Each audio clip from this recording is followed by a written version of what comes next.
The views expressed and the opinions given by the individual host and their guests do not necessarily reflect those of Para X, its affiliates, or its sponsors.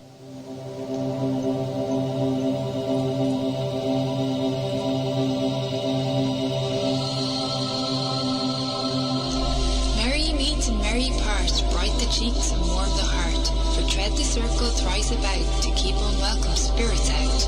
Bide within the law you must, in perfect love and perfect trust. Mind the threefold laws you should, 3 times bad and 3 times good.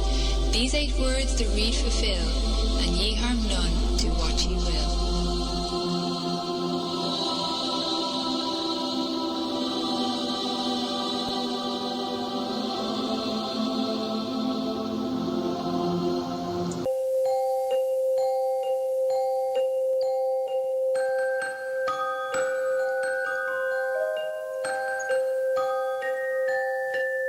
Welcome to Stirring the Cauldron on the Para X Radio Network. And now, here's your host, Marla Brooks. Hey everybody, Merry Meet, and welcome to Stirring the Cauldron. My guest tonight is Wycke Malliway, and we're going to talk about his book, The Witch's Book of Terribles. He's an illustrator and a witch who has spent a very long time being buried in myths and fairy tales, and now he actually lives one. In addition to being one of the founders of Crossed Crow Books, Wycke is also the owner of Malliway Brothers Witchcraft Shop, located in Chicago, with his brother Blake. He's a primary facilitator of the Witches Conclave, which is a Chicago-based group of magical practitioners who come together to learn and explore the various methods of making magic. While he studies many forms of magic and lore, he specializes in folk magic traditions.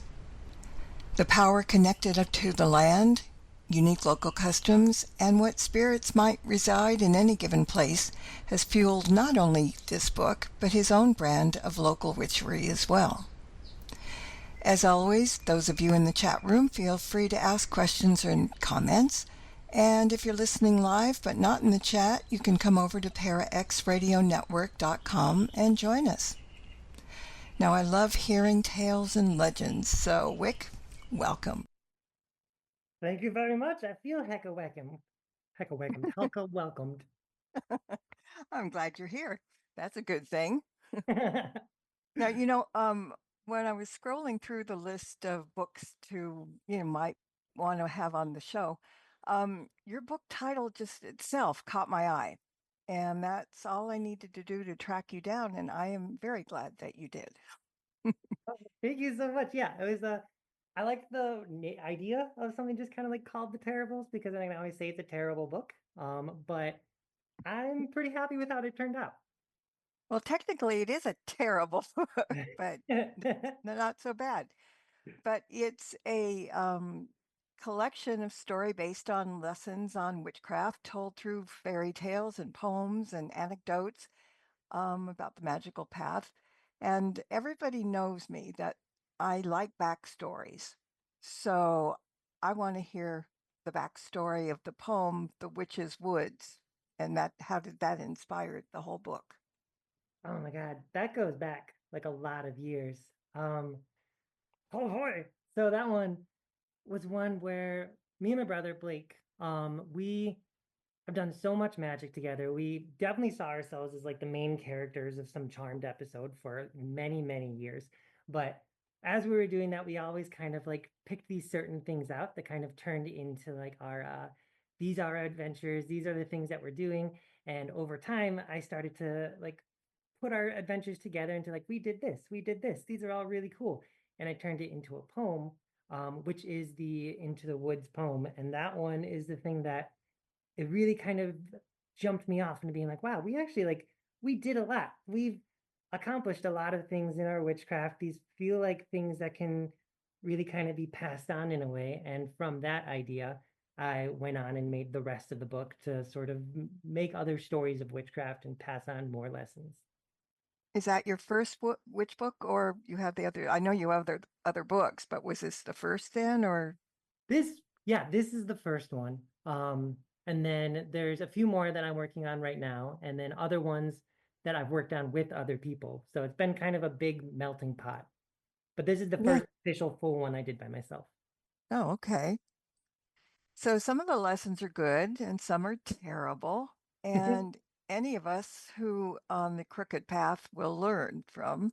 But in case that term, when you were talking about or writing about crooked path, um, just in case the term sounds kind of negative to people, explain what crook path is. I mean, the idea of it is that there's the straight, smooth, easy path. You can see from where you're standing, the end of it. That's kind of the idea of that's the mundane road. That's the way that most people are going to take. The crooked path is winding, it's turning, it's going to be bumpy, it's going to be hard to walk. But that's the idea of witchcraft. You don't really know where it's going to take you, but once you get to the end of it, you're a lot more powerful. And I don't think it's right to really say that it's not like all completely a good thing, because it can be hard, it can be difficult. It's not always going to be pleasant, but for better or for worse, at the end of it, you're going to be a pretty powerful witch. Mm-hmm. Yeah, we keep learning and trying. And that's all. That's the best Sometimes thing. failing. The best that we can do. But you're talking about witches, but I just want to interject that the beauty of the book is that non-witches can learn from the witches as well. And I like what you said in the introduction that while witches might not have their own fairy tales or myths or fables, we do have indeed our terribles. And I'm happy about that. I'm happy with that too. And I think you're right. Like the idea of main fairy tales, the idea of like the princesses, Little Red Riding Hood, the farmers, all of that, they're all supposed to have their own lessons for anyone who really picks up the book. And I'm not a princess, but I definitely learned things from the stories about princesses.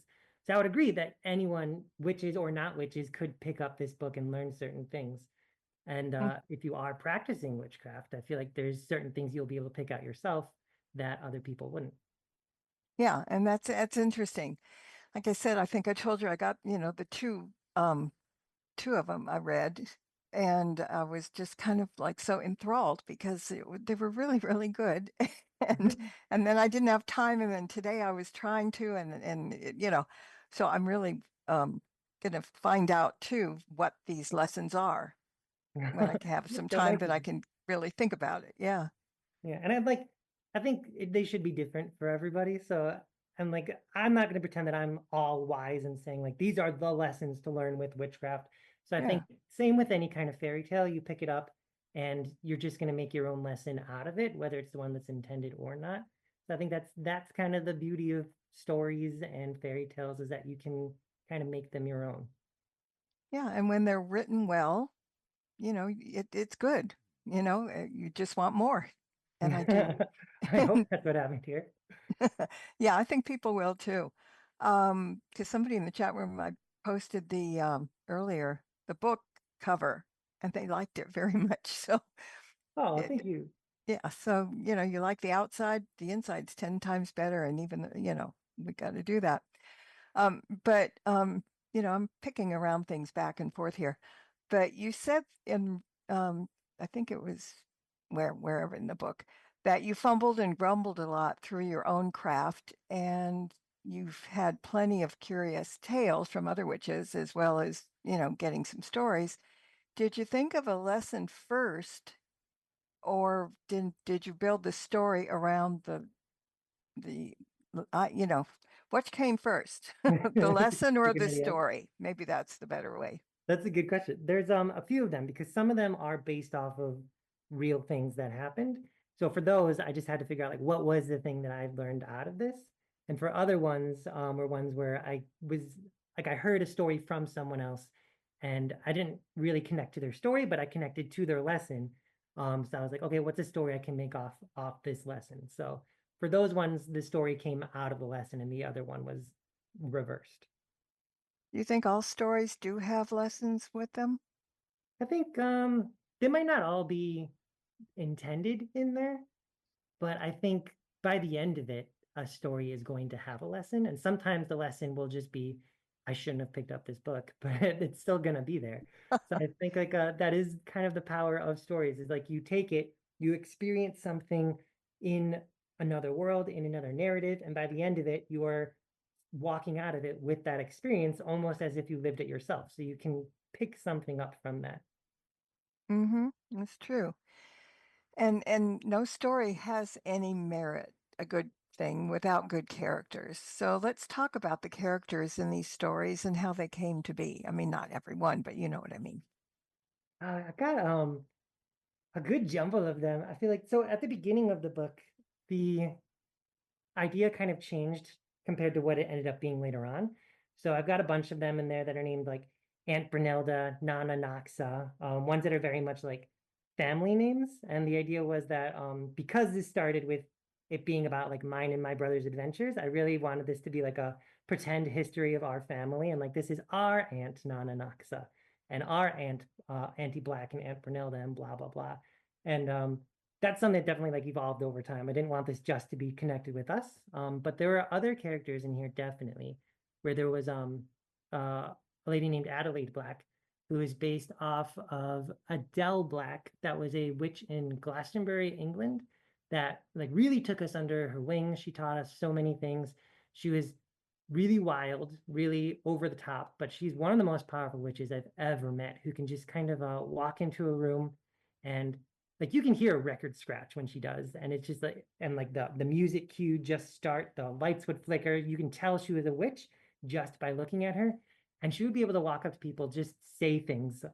Like we went into the Abbey in Glastonbury, which is this kind of like arboretum, old historical site kind of thing, and you're Hmm. supposed to get a ticket to go in there. But she just looked at the lady and she said, "I'm taking these two boys in there," and the lady was like, "Okay, sure, go right on in." And that was just something that was like I don't know what kind of superpower she had there, but she just did those kinds of things every day, all throughout the day. And I still have not gotten to that level, but she's someone that I really wanted to put in the book because she was someone who influenced me and my brother a lot in our magic. Hmm. And also, in the appendix, or the appendix two, you have a magical menagerie, which are all the beings in the books. Let's talk a little bit about that. Oh boy.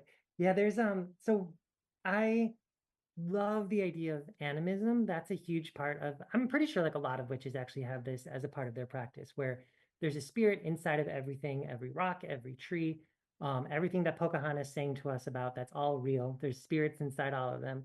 And that's something that I really wanted to kind of show in this book too. So there's a lot of different spirits that start to show up in a bunch of these stories. And one of them I know at the very end is one that is super close to my heart, is this old woman that shows up next to the lake. And I'm in Chicago. I'm right by Lake Michigan. And that's, I feel like, one of the most powerful sources that any land can have is its source of water. And that's the Mhm. hugest source of water for Chicago. And that spirit is one that I had a lot of fun being able to kind of like just squeeze into the end of this book and find a good spot for her. But she had such a small part in her story, but she's a huge part, I feel like, in the spirit of this area. Yeah, I didn't. Some of those little beings I never heard of. Are they all in some other places that we can find them, or you didn't make up any, did you?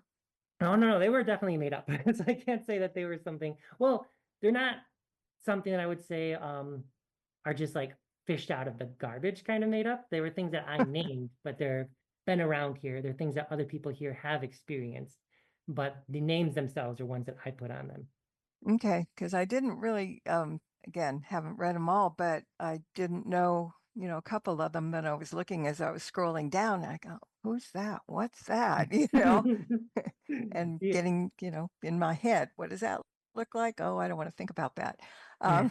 Um, but I think always, menageries and animals and stuff in books are all necessary. I think necessary.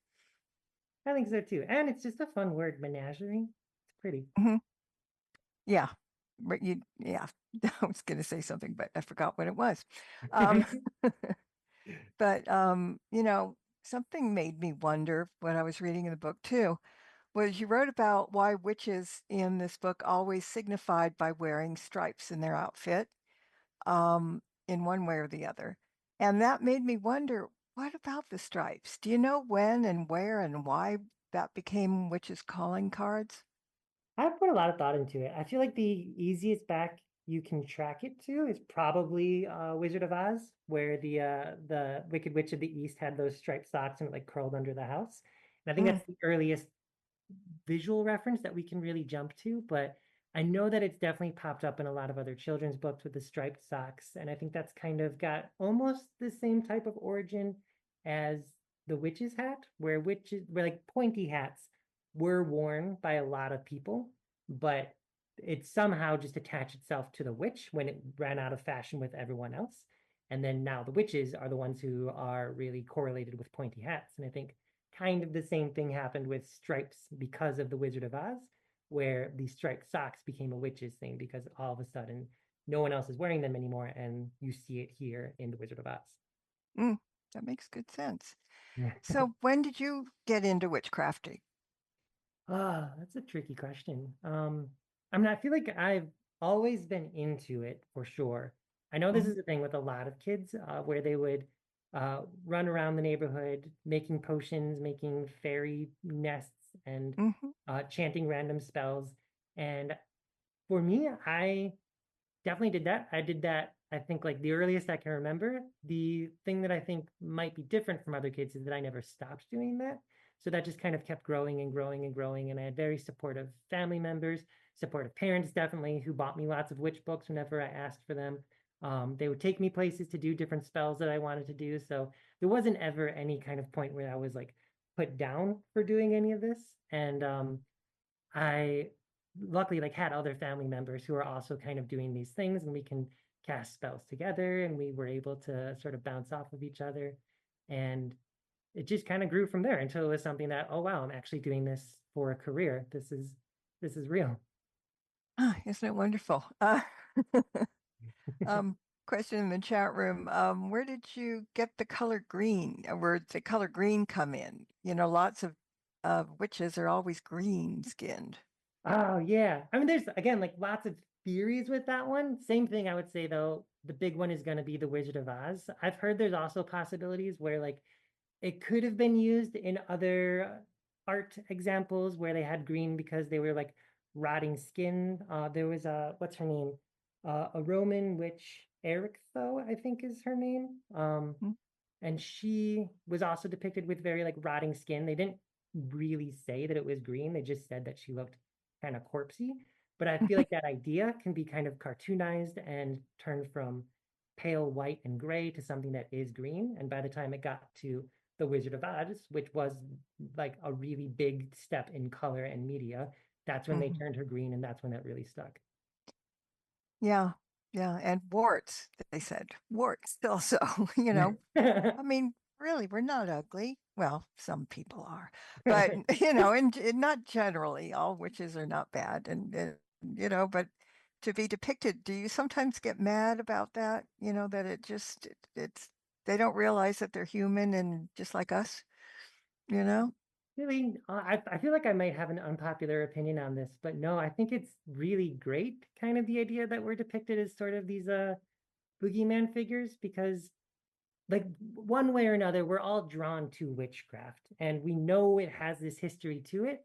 And I think like inside of us, some of us are drawn to it because it sort of has that little bit of like a fear factor or a dark side or a mystery in there. And there's as scary as it is, and it can turn against us, it also gives us a lot of power.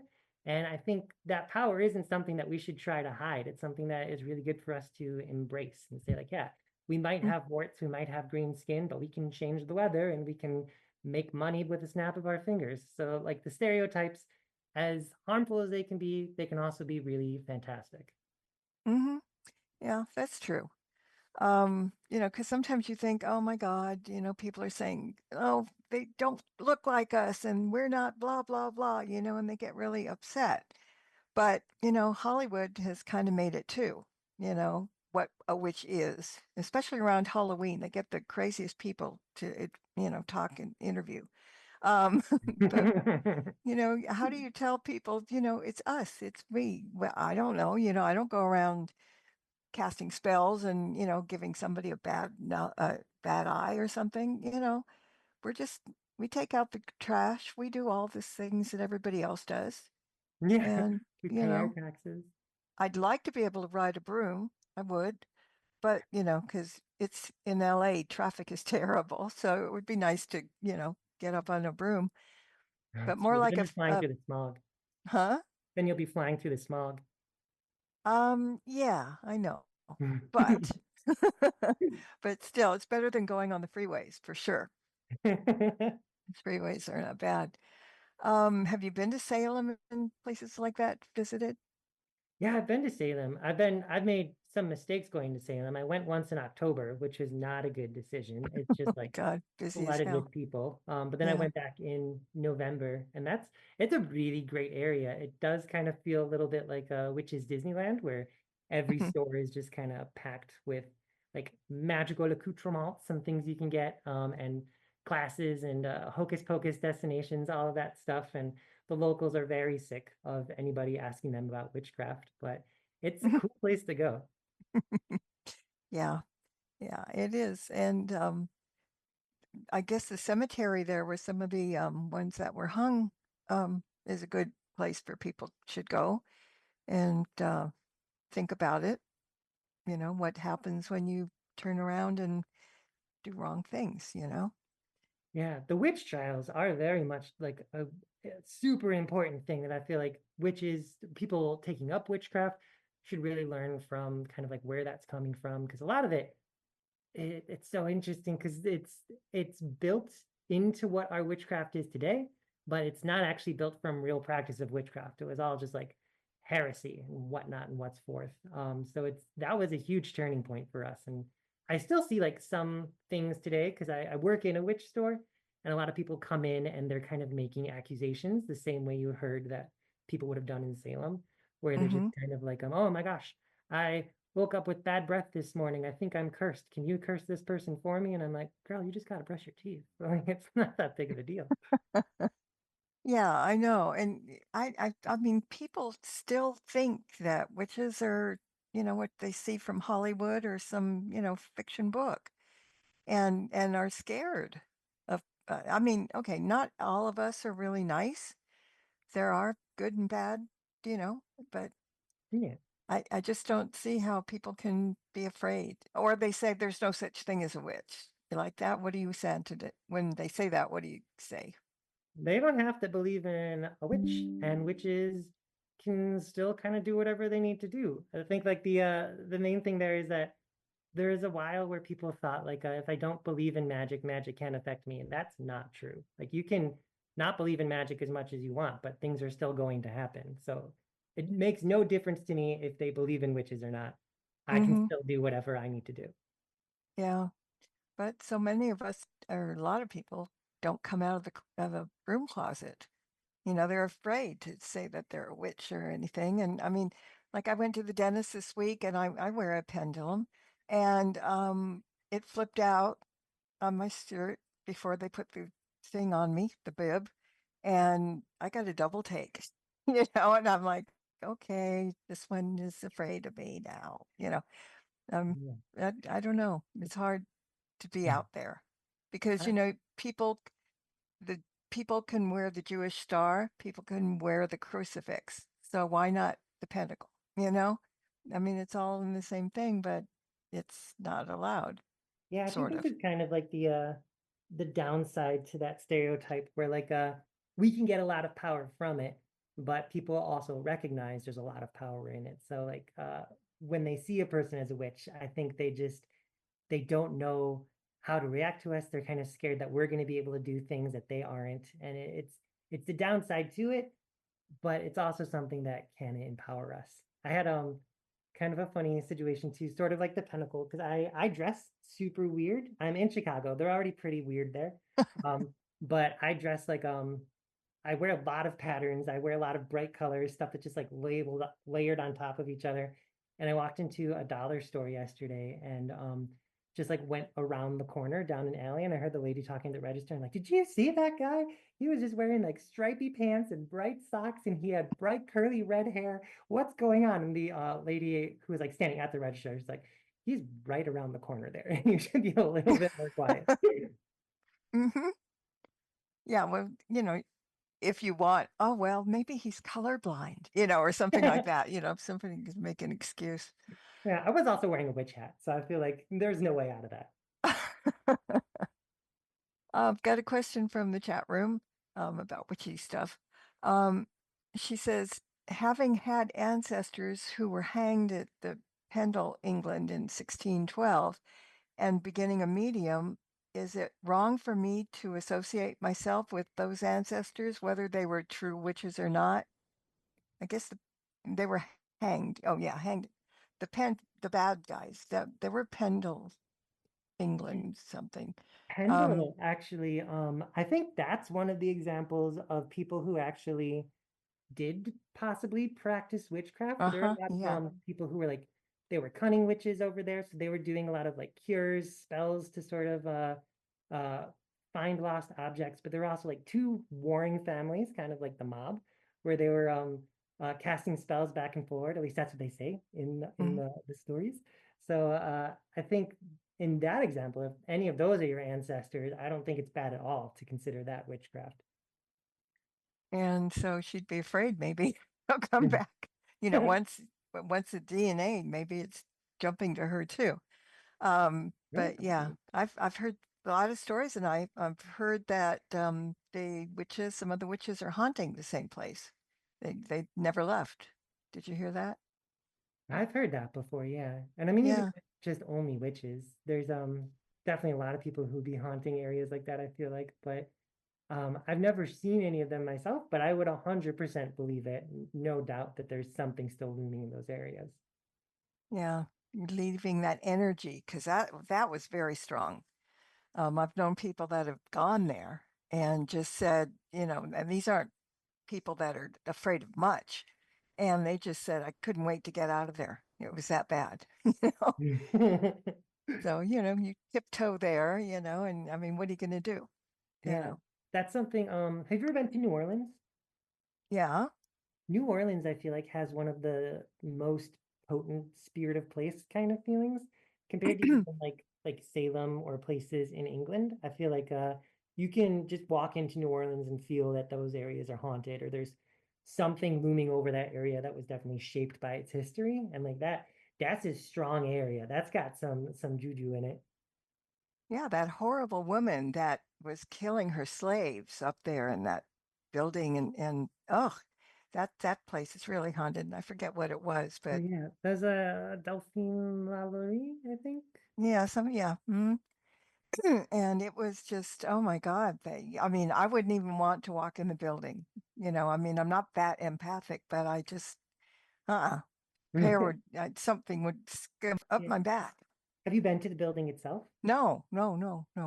Yeah, like that one. I know I've passed by it. I never went inside it, but I passed by it once, and like you're right. Yeah, like it's got that feeling. It's got like an ick factor for sure. I think that's the stickiest spot I've ever walked past. I wonder if the people that she killed are there, or it's just her. Yeah, maybe, or maybe it's just sort of like the stink that they left behind. It's not even just a spirit anymore. It's just like residue, but very stinky residue. Yeah, it could be that way too. It's just, I don't know. It's not that I'm not going to walk into somewhere with something bad took place, but something that she did. I mean, she was horrendously bad, and she just it made it so bad for those death. I mean, they wanted to be dead after she was pulling off their skin and all that stuff. Yeah, she was like playing Lego with their limbs and everything, just rearranging them, like just really diabolical. Like she was, I can't even compare it or something. I was gonna say she's like Disney villain level terrible, but they never did that in Disney, so I don't even know where to place her. Yeah.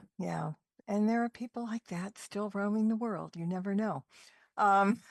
Hopefully not, but we're gonna take a break a little bit early, because when you get back, we're gonna have some tales that you're gonna tell us, and other things. So everybody sit tight, and we'll be right back. Don't go away. There's more Stirring the Cauldron with Marla Brooks right after these important messages.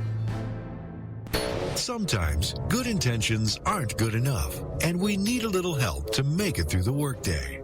Some people pray. Others put their noses to the grindstone. But now, you can take a different path and resolve workplace issues in a magical way. From the author of the Ghost of Hollywood series, Workplace Spells, Everyday Magic on the Job, by leading author Marla Brooks. This easy-to-follow magical spell book will help you get past those pesky job-related hurdles. Whether you're new to the craft or a seasoned practitioner, you can make magic happen. Workplace Spells, Everyday Magic on the Job by Marla Brooks would make a great gift. Ask for it at your local bookstore or order online through schifferbooks.com, Barnes & Noble, or Amazon.com. Workplace Spells, Everyday Magic on the Job by Marla Brooks. Order your copy today. What if everything you thought you knew about time, free will, and reality was wrong? Unified reality theory dares to bridge science, philosophy, and religion to uncover the true nature of existence. Controversial? Yes. Mind-expanding? Absolutely. Find out what everyone will be talking about. Join the conversation now. Unified Reality Theory, now available on Amazon and Barnes & Noble. Get your copy today, because reality isn't as simple as it seems. Whether you're listening at home, at work, or anywhere, thanks for making Para X part of your day. Your source for everything paranormal, Para X. Welcome back to Stirring the Cauldron. Once again, here's your host, Marla Brooks. And our guest tonight is Malliway, and we've been talking about his new book, A Witch's Book of Terribles. And he's going to do some stuff out from the book. So I'm going to hang it over to you. Me? And yeah. All right. Should I just jump in with something? Yeah. I mean, yeah. Because I just want to sit back and hear some stories. All right. Well, I thought it would be good to start with the poem we were talking about before, the thing that kind of inspired the book itself. And this was something that was sort of based off of mine and my brother's adventures and the things that kind of brought us into having a practice of magic together. So it meant a lot to me. So it's called Into the Witch's Woods. I met a woman young and fair, or was she haggard with wintered hair? She had a magic by her side, as autumn winds moved with her stride. I asked her how like her to be, and these are the words she said to me. Into the woods find broken road, meet there with hare, raccoon, and toad. On twisted broomstick crown thy head, by acorns capped on brown or red. Be then night of woven dreams, as ones of fire past life gleam. Then find in circle a dragon's breath, to reach where bodes not even death. Now who's to say what came of me? Can you trust what your eyes see? Is it my face from afar, traveling on falling star? Do I stand where fairies play, across the glass at dawn of May? If the truth you want bestowed, into the woods find broken road. And I then like that. the next one I was going to read, this is a bit of a short tale called Two Brothers and the Blood Wedding. And this, another one, is an experience that me and my brother went through where I would say we were going to be at one time very irresponsible witches. We are still very irresponsible witches, but this is based off of a time where we were just doing some very stupid things with witchcraft, which I don't regret. Okay, we did it. It made a good story out of it. But hopefully this is a story that can kind of maybe give other witches a hint into not being quite as stupid as we were. So, Two Brothers and the Blood Wedding. The day of the big wedding had finally arrived, and everyone seemed to have been invited. Grimleys popped out of their copper kettles, knotwood sprites shifted their spirits away from the trees. The spider barons were dressed in their finest silks, and even the frost wraiths momentarily ceased their plagues to join in the fun. In fact, it was rumored that Death herself was presiding over the rite. And why wouldn't she? This was a wonderful occasion. It was the union of the mysterious Wayland Blood and Periwinkle Pennynuckle, our beloved stone maid. Blood, who was who they had to thank for the weather in these parts, and for safety in travel among the roads, from the heaths to the bluffs, and the stone maid was responsible for the growth of wildflowers as she ate her stone fruits and discarded their pits. These, of course, were blooming into a variety of beautiful flora now decorating the roads that Wayland Blood would guard. It was this union that all manner of being, and not only appreciated for its rustic beauty, but also relied upon to predict how the winds might turn across Blood's roads. When the maid's flowers were open wide, it was a sign that she had recently walked those roads, and so Blood would ensure good weather for her. If the petals had closed to sleep, however, it was a sign that she had not walked those roads in quite some time, and so a storm was likely to brew. Even the sour Mallory Munchett, who held disdain for all except her lemons, respected the marriage and attended the ceremony, even if her face did not seem even more pursed than usual at the idea of it. Now, all this being said, there did happen to be two brothers among the local congregation who were not invited. One, Caspar, tall, with a young beard that masked his codgerly disposition. The other, Pendleton, stocky, with deep-set eyes as cold as an autumn wind. These brothers weren't known for their congeniality nor their goodwill. What they were known for was their insatiable taste for mischief and unquenchable penchant for power. Because of this, it seemed as though every measure had been taken to hide the day of the wedding from the brothers, presumably so as not to disrupt the already fragile tensions of the attendees. This attempt was, of course, a failure. As our story would have it, the two brothers were a pair of witches, and rather devious ones at that. Once the event was revealed to them in their divinations, they determined it to be a perfect opportunity to make their mark among such a rare gathering of legendary figures. After all, what figure could be more legendary than that of death? The great doors to the temple opened, and the company filled its ancient hall. These walls were old, and no one knew anymore who'd built them, but it was clear that they were no longer belonged to man. It was a place that felt stoic and noble. However, high in the rafters, the tone had grown bitter, where two interlopers had dedicated themselves to their nefarious deeds. Caspar and Pendleton smiled at each other with devilish excitement as they straddled the wooden beams. Below them, a mismatched potluck of mythical figures took their seats. The air itself was thick with magic in the presence of such a menagerie. As time passed, neither the bride, groom, nor presider made their appearance. The brothers became antsy. This got the best of Pendleton once he spotted Mallory Munchett in the crowd. She was easily recognizable, sitting stiffly with her high Elizabethan collar and a lemon tight in her hand, which she contently sucked on. "Watch this," he said, nudging Caspar. The witch pulled out a small twig bound with magic by waxen herbs. Holding it in two hands, he muttered to himself, "Prickledy flick, thicken the trick, stricken and quicken, snickety stick." With that, he split the item in two. Almost instantly, Mallory Munchett jumped up from her seat as if a ball of nettles had fallen down her dress. The lemon flew from her hand and landed hard between the pews in front of her. Where every drop of juice spilled, a thicket of thistles sprouted and hairy celandines spread across the aisle. The brothers choked back laughter at the sight of all.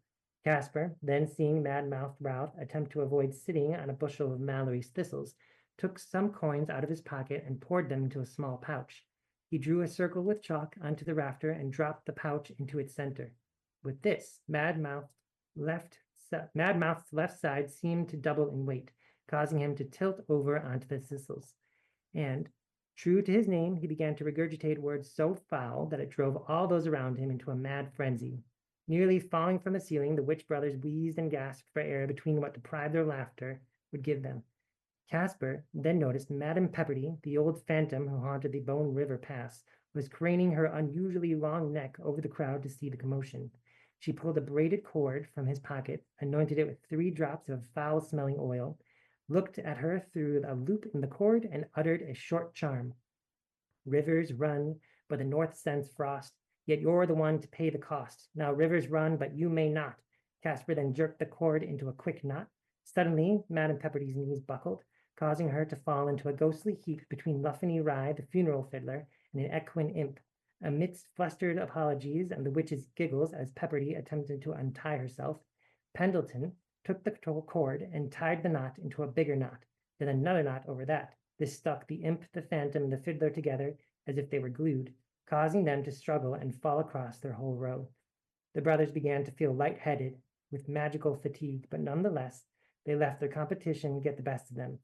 Pendleton lit a small candle made out of beeswax and scarecrow hay. With this, he began to cast shadow puppets onto the rafters, which slithered away from him into the crowd, resulting in many startled jumps and yelps. Caspar gathered a handful of dust, and with the utterance of a quick incantation, swallowed it. Below him, many began to sneeze and cough. The entire assembly had become utter pandemonium, and the two witches were relentless. Whether they were competing with each other or themselves at this point, their spells had brought them to exhaustion. With blurred vision and an almost starved state of euphoria, the two grew desperate for an excuse to save what little bit of magic still remained within them. At that, the doors of the temple suddenly creaked open, slowly like a drawbridge. As they did, a hush fell over the crowd. Wayland Blood and Periwinkle Pennynickle snuck past the threshold arm in arm. Whether they noticed it or not, their faces made no reaction to the tumult in the temple.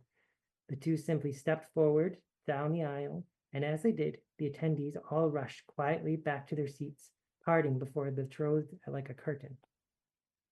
Even the brothers had become docile, their eyes transfixed on Blood and the maid. The figures looked like they had just stepped out of the pages of a fable.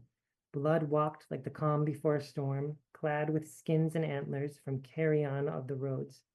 The stone maid, on the other hand, exuded that which likened to the refreshing shade of a hot day, supplied with her familiar wooden shoes and a wicker basket. Just then, a musk of perfumed flowers and deep earth filled the hall. The brothers brushed away the exhaustion from their pallid faces as their excitement once again grew. "It's death," Casper said in a whispered gasp. "Finally," Pendleton quietly cheered as the shadow slowly approached the doorway. The witches readied themselves now for their final spell. They reached deep into their veins to pull what power their blood still held, but soon found that not even a glimmer remained. They looked at each other in exasperation. Everyone in the temple below was now silent as a grave, unmoving and unblinking, waiting for death to appear. The wood of the temple was creaking under the weight of her infamy alone. This anticipation was deadly. Sweat dripped from strands of Casper's and Pendleton's brassy hair. They were now mining their very marrow for any shred of magic that they might still possess. Years seemed to fall from them like leaves as they rattled and groaned for air. The spirit of a single rosebud heard their struggle amongst the temple's bated breath. She looked up to the rafters first, then was followed by Peppermint Tom and Milk Mary May. One after another, the congregation lifted their heads to the rafters. It was, of course, mad-mouthed Ralph, who broke the stillness, his voice bellowing through the silence like a bitter cold wind. "Witches!"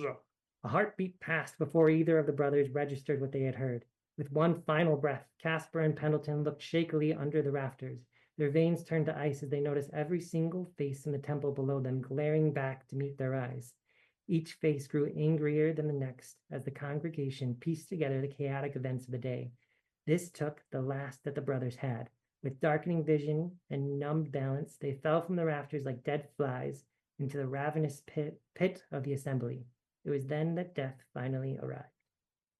The end. It's good. So yeah, me and my brother didn't actually die from that, but it is a good lesson. Thank good. Well, otherwise I don't. Well, no, I've never had a ghost on my show before. Okay. Okay, then a first. I have a couple of EVPs that showed up a couple times, but never a ghost. Okay. I feel better than that. That's good to keep in mind. Yeah. I just want to mention too about the illustrations. You're really good. The book is really interesting. I mean, and people, it's not like a 10-page book, or something like that. It's almost a little bit over 200 pages, right? Yeah, something. Let me check actually. I should have the number on here. Yeah. 209. It's just something that we want to sit there and just take your mind off of everything that's going on around the world and just start reading stories. They always say you're never too old to get rid of kids' books. I kind of want to pick up some of the old ones that I used to have, but I don't have them anymore. But, the Bobbsey twins and whatever crazy things like that. But fairy tales are for everybody. That's what I guess I'm trying to say. It just takes you away from everything else that's going bad and, everything kind of is lately. Just a little bit. Yeah, I do also think like the idea of being a witch, it's so important to always have your sense of wonder and to never really get rid of that inner child part of you, because I think that's kind of where the magic goes away. So I think having a little bit of your childhood self still inside of you there's so much magic in that. Yeah. And when you were talking about when you were a kid, and finding out that you're a witch and stuff. Reminded me that at one point, and I don't know why I remember this, but I guess a bird fell out of a tree, a little baby bird. And I was sitting there on the grass and I was singing to it. I'm remembering this. And across the street, there was a woman walking and she stopped and looked and started to cry. But, it's not, I was just saying the poor little birdie kind of thing. And, not everybody does stuff like that, when we're Yeah. young. But I always knew, my great grandmother was a witch. So I kind of knew, not the ropes, but, some things that other kids didn't know. And it was in your blood. Yeah. But, but it doesn't have to be in anybody's blood. You can be a witch and you need you, if you mean it, not Yeah. just to, get the clothes on and say, boo, boo, that's. I'm a big believer in the idea of like you can have witch's blood or you can have witch's fire. Witch's fire is the thing that drives you forward to do it. Witch's blood is when it's inherited. But either way, you can have that power however it comes to you. Mm-hmm. Okay. You have something else you want to read? Because we do have time. Oh, let's see here. I know I got a few things in these books here. I hope no one Irish is listening to this. That was a really bad accent. It was close. It was close. Very lucky the leprechaun. Let's see here. I've got a few stories in the back of these that are spells kind of like put in the idea of like a ledger or a diary where someone like walked up and they found a witch doing something. Mhm. And those are just like a few pages long. They would be kind of easy to get through. Let me see if I can find one here. Yeah, I saw that. And I love this stuff that everything you're doing, like spells and incantations or whatever, in rhyme. I love that because I've got 2 spell books out and they're all full of that. And the book that's coming out in September, there's over 100 spells and they all rhyme. So yeah, Oh my I God, like I that. love rhymes. There's definitely parts of this book where I get like way too carried away and there's just like paragraphs of rhyme and it's like you forget about the actual story itself because it all turns into Dr. Seuss. It's fun though. Yeah, okay. Thank you. All right. That's the way we are. Okay. So here's one, The Boons of Mother Avis, a spell for blessings of the home.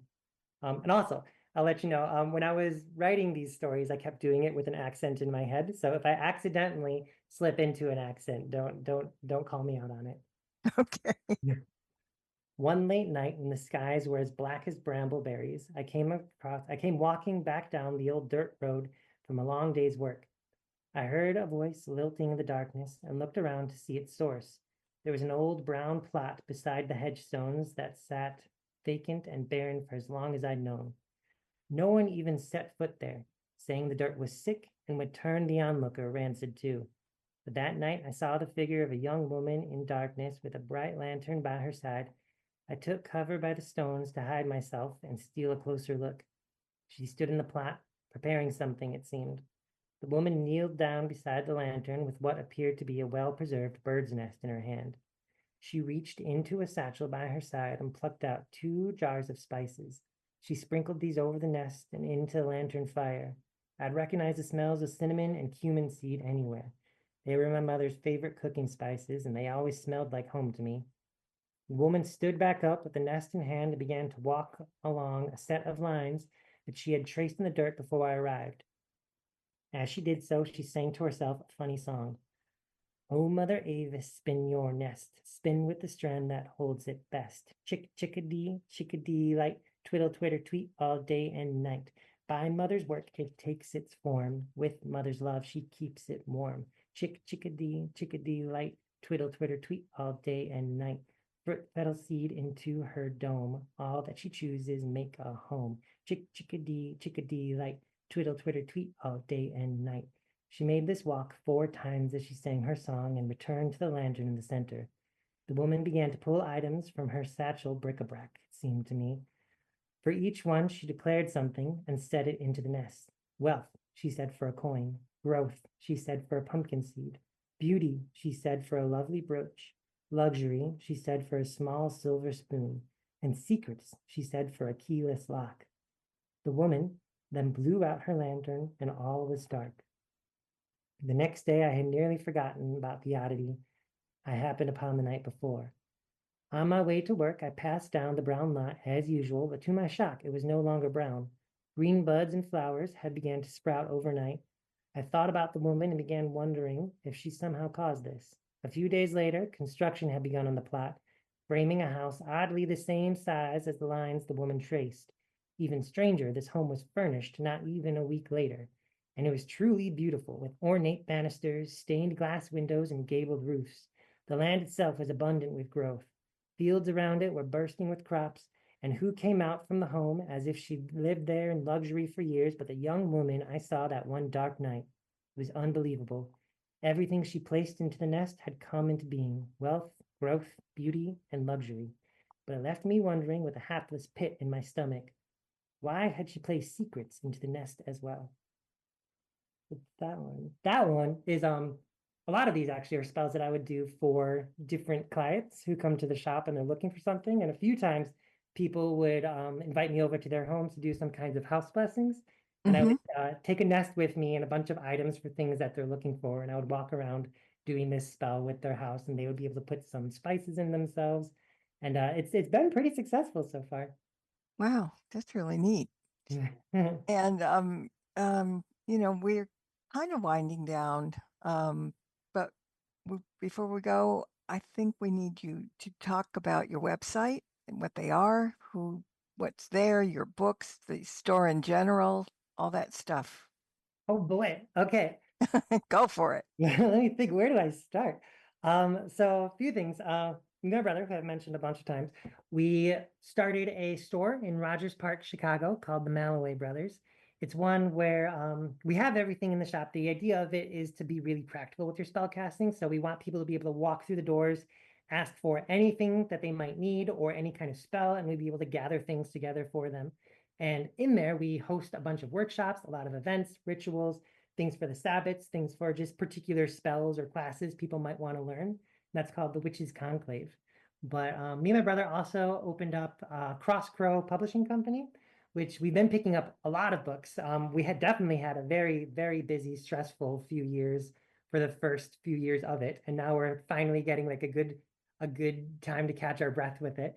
But my book just came out on this. His book came out. We've had a lot of other books on crosscrowbooks.com. You can check that one out.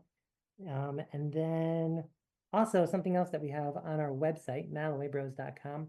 We've got the Black Pages, which is something that we really like to put together to kind of gather the magical community in our area, where it's just got a list of a bunch of different witches from Chicago, from outside of Chicago, from different parts of the world, and all of their practices, any services they might offer, any of their prices. And that's a really great way if you are looking for someone to do any tarot readings for you, have any spells cast. I think it's a really good resource to check into. Well, that sounds good. I was going to say something and I forgot. But at the shop, what are you teaching? How's that? Well said. We do a lot actually. So I know some of the ones that we do most recently are things like we've got numerology. We do a lot of things on kind of historical deep dives, things that are the history of vampires, how different things might have been used in magic, like how your own body can be used in magic, how certain herbs can be used, and ways to recognize the powers of herbs, how to use the planets. So really anything that a person asks about, we would be able to find a way to research it. And if we can't, it's just absolutely something that like we have no talent in, or we have no idea where to start with it. We do also have another group called Malliway's Guild of Magic, and that's one where our community will come in and they'll teach something by themselves. Like there was just someone who came in yesterday, 2 days ago, I think. I can't keep track of time, but and she taught about sound bowls and chakras and was able to do this big cleansing for everyone. And it was really amazing. So we've got a great community and a lot of people who are really hungry to learn. And do you do rituals sometimes for Sabbats? Yes, we do them for Sabbats. We do them for full moons, always based off of the zodiac. If there's any eclipses, we'll do things for that. We do ones for new moons. We do waxing moons, waning moons. And then each of the Sabbats, we do something that will kind of do something with the local spirits and do something that will be able to benefit you as well. So you're kind of able to have that union with nature and the spirits that usually during our daily lives, microwaving food and watching Netflix, we wouldn't have. You guys are busy. Yeah, but it's fun. It is. It is. And so when you open days, every day, what times? Every day, we are open from 12 to 8 during the weekdays, Monday through Friday, and then weekends we're open 11 to 8. And can people get it through the web and you have a shop, selling there too, or just Yeah, definitely. We've got a lot of our handmade things, especially made things like our oils, certain dolls, certain talismans, all that stuff you can find on our website, malliwaybros.com. And then we also post a lot of stuff on Instagram with Malliway Bros, but that's nothing too useful. It's just us being annoying mostly. But if you want to, stop by and say hi, feel free. sometimes that's more fun than, not. Yeah, You never know what you're going to happen, I mean, I was going to say something about the acorn. Oh God, I Um, can talk nonstop about acorns. huh? I can talk nonstop about acorns, so don't Okay, get me tell started. me, it was in you've got 2 minutes. Talk about acorns because it was in your biography that you were throwing at people or something, and that was keeping you busy. So go ahead and explain real All right. quick. Well, acorns, I mean, I think it's just a thing where, witches always have their familiars, and usually it's black cats. For me, it's acorns. They're my favorite magical ingredient. One of the biggest fun facts I feel like with them is that there was this old legend that when witches had to be secretive about who they were, they would pass acorns back and forward to each other as a sign to show people that they were acorns. So Mhm. that was something where, like, I know when we first opened up our shop, we would always give people acorns as a way to say, like, hey, we're witches. But then they were like, yeah, we know it's on the sign. So we stopped doing that. But I do feel like one of the most magical, powerful ingredients. I think it's such a good symbol of like wisdom, the gifts we receive, the thing that turns us into a witch in the first place. I feel like it's embodied in the acorn. And I always wear them. And I'm also just a really big fan of Peter Pan. Outside of all the magical stuff, I think he got me into acorns. So, in a nutshell, that's why I like acorns. Okay, because I looked at it and she's throwing acorns at people. Okay, uh, but it was fun. But anyway, I mean, again, I love the book, and it is. Somebody in the chat room said, "What a great, refreshing book! Very different," and Oh, it is, and it's really good. And yeah, thank I you. see people like it Mm. already, and they don't even see it. But yeah, and you said you might come back soon and do a master class, huh? Yeah, if y'all want me, I feel like that would be a lot of fun. I just have to figure out a good thing to teach, but I mean, I love doing it. Okay, well, let me know, and we'll do it because you know your stuff. You're the real Yeah, deal. So that's how it thank you. goes. So thank you for taking the time to join tonight. And I can't wait to get the book so I can do cover to cover. And as always, thank everybody who's listening into the podcast. And until next time, everybody, blessed be and merry meet again. Good night. Night. Thank you for tuning in to this episode of Stirring the Cauldron with Marla Brooks. Please join us again next week at the same time for another great guest and more cauldron stirring. Any rebroadcast or other use of this program without explicit permission is strictly prohibited. Copyright 2024. The Mysterioso March by Kevin MacLeod is licensed through Incompetech.com.